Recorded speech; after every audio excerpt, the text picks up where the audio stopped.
रामधन यादव और मिस्टर राजेंद्र सिंह कर धमाकेदार एल्बम तोय तो नसीब वाली जेके अपन सुर से सजाए हैं रामधन यादव।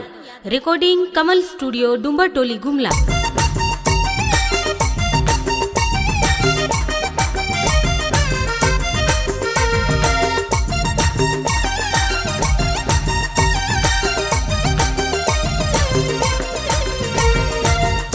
डीजे राहुल और डीजे मिथिलेश अमरपुर की धमाकेदार प्रस्तुति।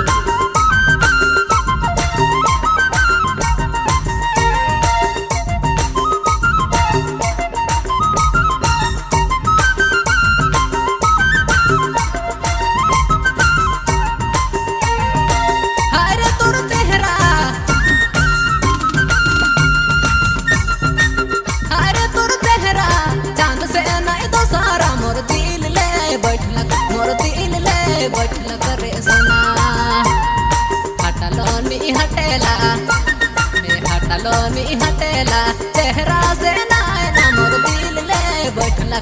दिल ले बैठला करे सोना।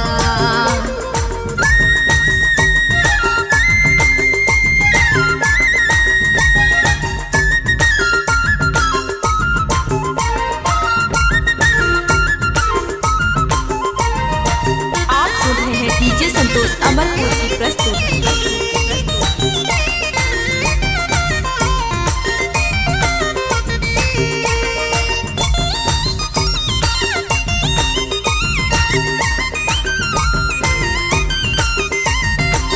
9516256939।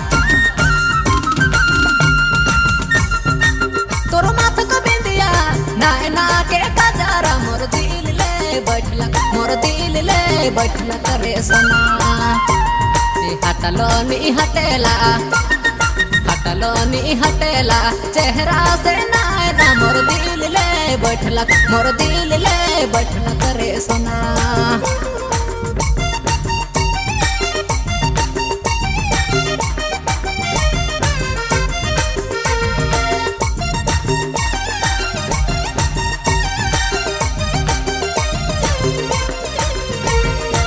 डीजे राहुल अमरपुर।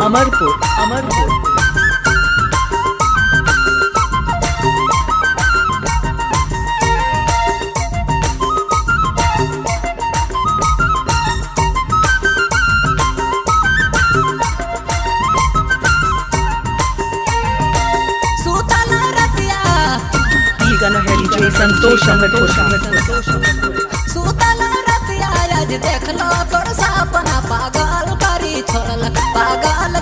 छोड़ल करे सोना। नैना में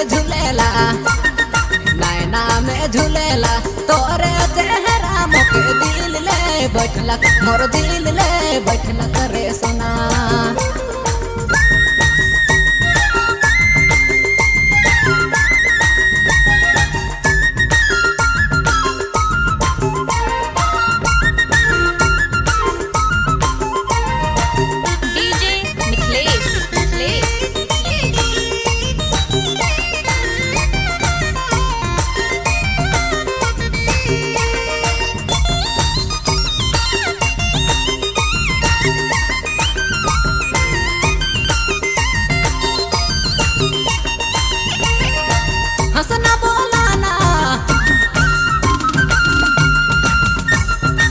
हंसना बोलाना तोर एक टका देखाना बेचैन करी छोड़ला करे सोना। रामधन से प्यार